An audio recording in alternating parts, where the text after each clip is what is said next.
کا تقاضا ہے کہ پیسہ دیا جائے تو پیسہ بھی نکالا جا سکتا ہے. یہ موقف زیادہ سلیم معلوم ہوتا ہے. یہ تو ہوا کہ ہم پیسہ دیں یا غلہ دیں. زکوٰۃ کا معاملہ. اب آئے عید کا دن آیا. عید کے دن غسل کر کے اچھا پہن کر کے خوشبو وغیرہ لگا کر کے آئیں تو عید کے دن کا خصوصی اہتمام ہونا چاہیے، لباس کا، نظافت کا، طہارت کا، کہ جمعہ میں بھی اس کا حکم دیا گیا ہے. اور ایک مرتبہ بازار میں بہترین جوڑا آیا تھا بکنے کے لیے لباس.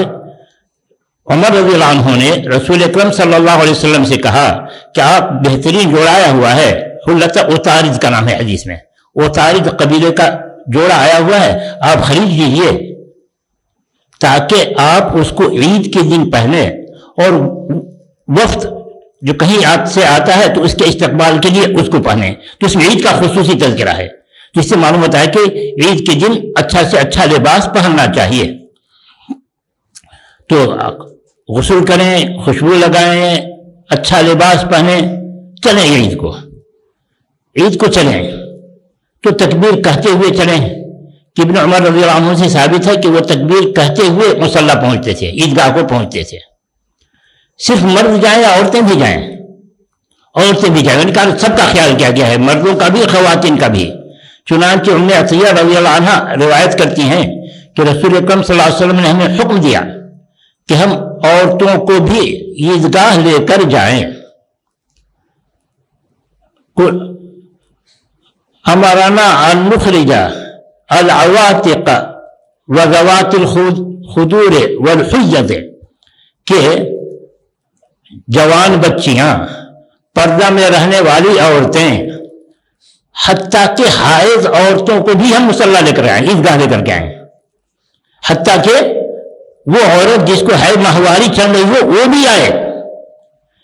ایک عورت نے پوچھا الحجۃ، ارے ماہواری والی عورت بھی آئے گی؟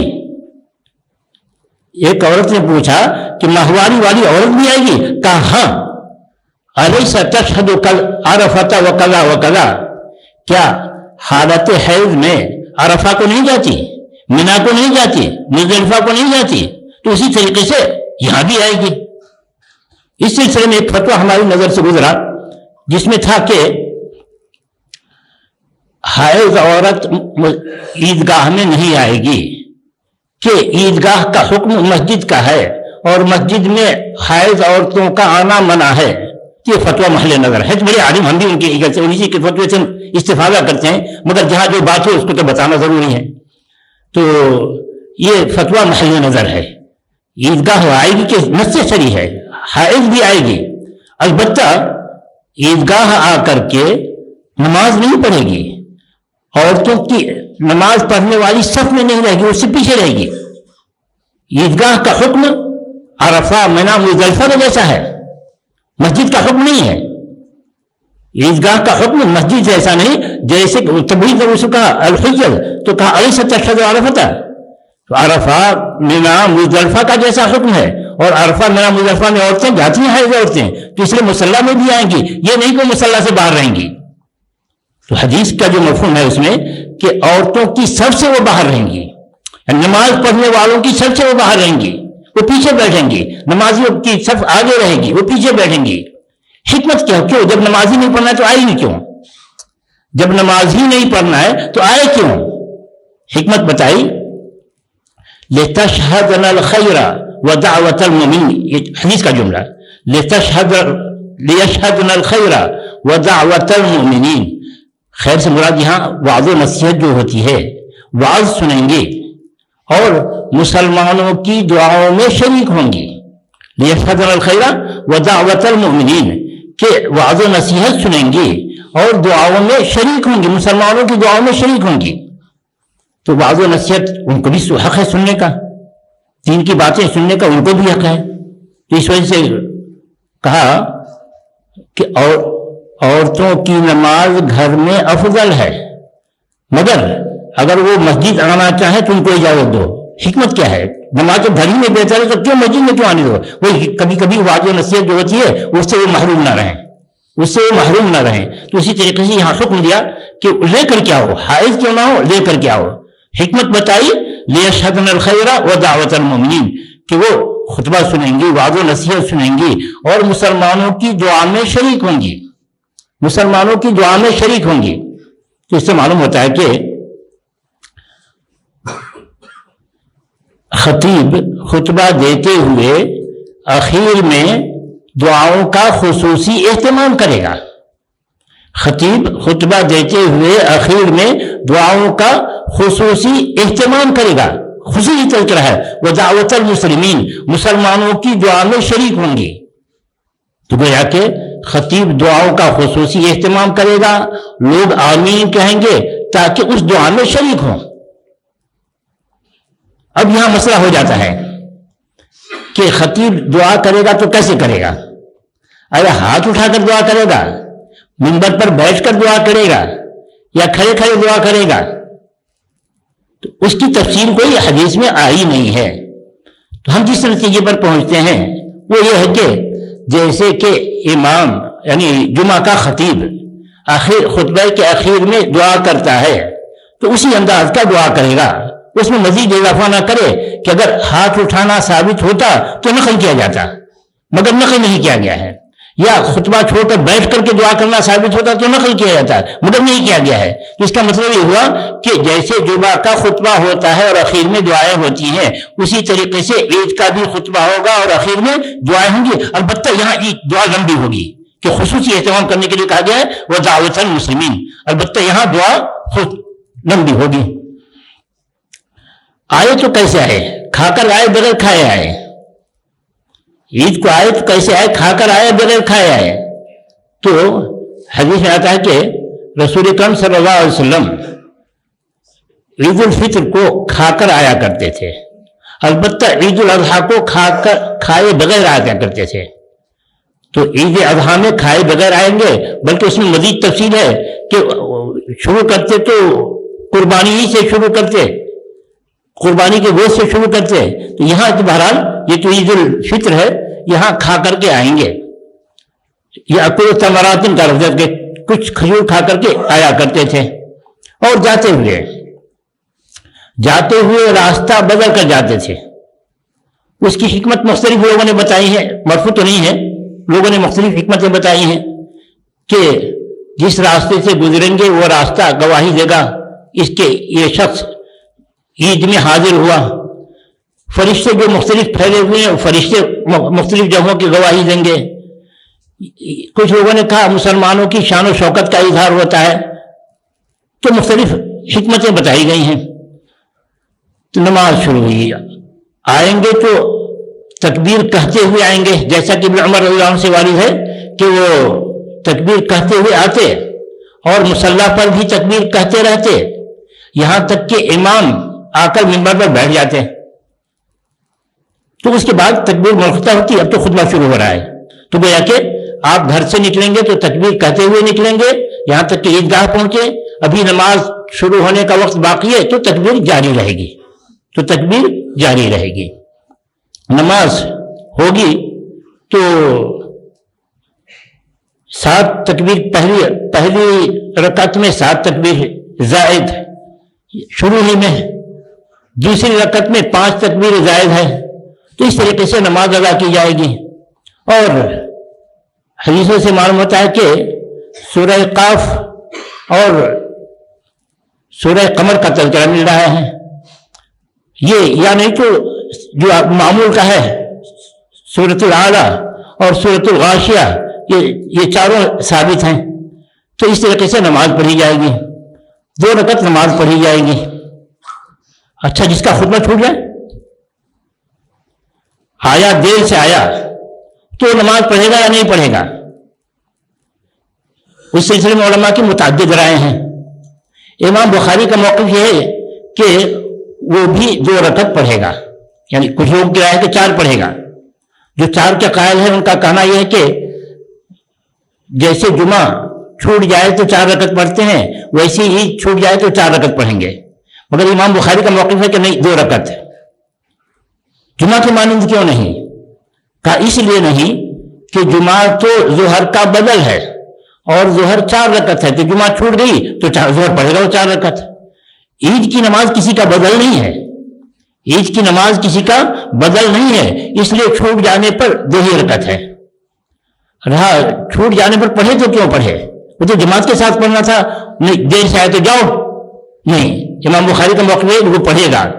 استدلال کہتے ہیں ان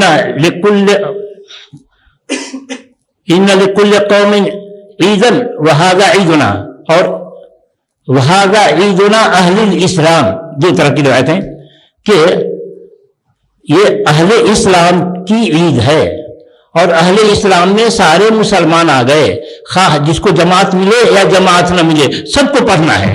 تو جماعت مل گئی تو ٹھیک ہے, جماعت چھوٹ گئی ہے تو بھی پڑھو کہ ہذا عیدنا اہل اسلام, وہ بھی عید میں شریک ہو رہا ہے تو اس کو بھی 2 رکعت پڑھنی ہے. اس موقع سے کچھ خوشی کا اظہار, عید کا معنی جو خوشی منانا, خوشی کا اظہار کیسے ہو, تو اچھے کپڑے سے آپ نے کیا, اچھے کھانے سے کیا, کچھ تفریحات بھی ہونی چاہیے.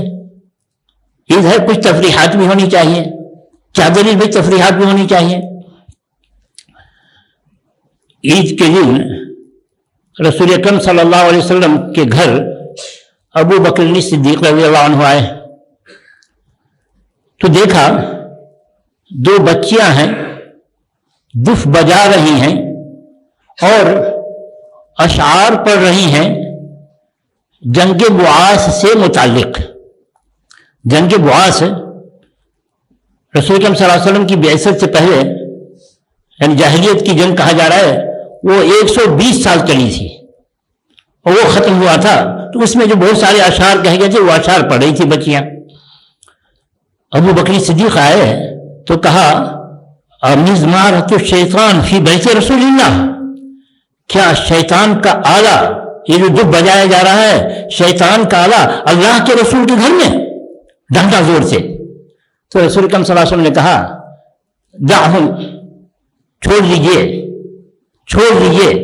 ان لکل قوم عیدا وہذا عیدنا, یہ ہے وہاں کا جملہ, چھوڑ دیجئے, ہر قوم میں عید ہوا کرتی ہے, خوشی کے دن ہوا کرتے ہیں اور یہ ہماری خوشی کا دن ہے, اس کو چھوڑ دیجئے. تو کیا دف پر اور دوسرے موسیقی سب کو لے لیا جائے, یا یہ کہ کھیل کود کے آلے میں سے اصلاً تو منع ہے, جس کی اجازت دی گئی ہے اسی حد تک رہے گا. تو دف کی اجازت دی گئی ہے عید کے موقع سے ہو گیا, نکاح کے موقع سے ہوتا ہے, دف کی اجازت دی گئی ہے تو اسی حد تک رکھا جائے گا, اس کو بڑھا کر نہیں پیش کیا جائے کہ ہر طرح کا گانا بجانا درست نہیں. تو گانا اشعار جو مہذب ہوں وہ, اور یہ اس پر قیاس کیا جائے کہ یہ خوشی کے ان لکل قوم عیدا وہذا عیدنا, ہر قوم کی خوشی کا دن ہوتا ہے اور یہ ہماری خوشی کا دن ہے, تو اس کھیلنے دو, گانے دو. اس سے کہا جاتا ہے کہ بھئی اس دن کچھ بڑھ کر کی تفریح ہونی چاہیے. تو ایسے موقع سے ہے بھی رواج, لوگ تفریح کو نکلتے ہیں, تو تفریح کا نکلنا اسراف نہیں کہا جائے گا, ہمارا یہ کہنا ہے. تفریح کے لیے نکلنا عورتوں بچوں کو لے کر کے یہ اسراف نہیں کہا جائے گا. اسی موقع سے کچھ اہل حبشہ مسجد نبوی کے اندر ہی وہ جنگ کی مشق کے لیے جنگی حرکتیں کیا کرتے تھے, جنگی آلے تھے, اس سے کھیل کود کر رہے تھے. عائشہ رضی اللہ عنہ نے یا تو تب خود کرے متردد ہیں, یا تو میں نے مطالبہ کیا, یا رسول اکرم صلی اللہ علیہ وسلم نے خود کہا کیا تم دیکھنا چاہتی ہو, کہا. تو عائشہ رضی اللہ عنہ آپ کے پیچھے کھڑی ہو گئی, آپ کے کندھے پر سر رکھ کر کے ان کا کھیل دیکھ رہی تھی, جب تک بیزار نہیں ہوگی کھیل دیکھتی رہی, جب بیزار ہوئی تو کہا چھوڑ دیا گیا. تو اس سے استدلال کیا گیا کہ دکھایا جاتا ہے, تفریح کرائی جاتی ہے, تفریح کے لیے ہے, تفریح کرائی جا سکتی ہے. تو اس طریقے سے عید ہے, خوشی کے دن ہے, عام دنوں سے ہٹ کر کچھ خوشیاں منائی جا سکتی ہے, کھانے لباس میں, کھانے پینے میں, تفریحات میں. یہ سب اگر ایسا کرتے ہیں تو یہ اسراف نہیں, سنت کے مطابق کہلائے گا اور کیا جانا چاہیے. اللہ تعالیٰ سے دعا ہے کہ اللہ تبارک و تعالیٰ ہم تمام لوگوں کو عید اللہ کے رسول صلی اللہ علیہ وسلم کی سنت کے مطابق منانے کی توفیق عطا فرمائے. اللہ تعالیٰ ہمیں ہر اس کام کی توفیق عطا فرمائے جس سے اللہ راضی ہو اور ہمیں جنت نصیب ہو. آمین. واخر دعوانا الحمد للہ رب العالمین.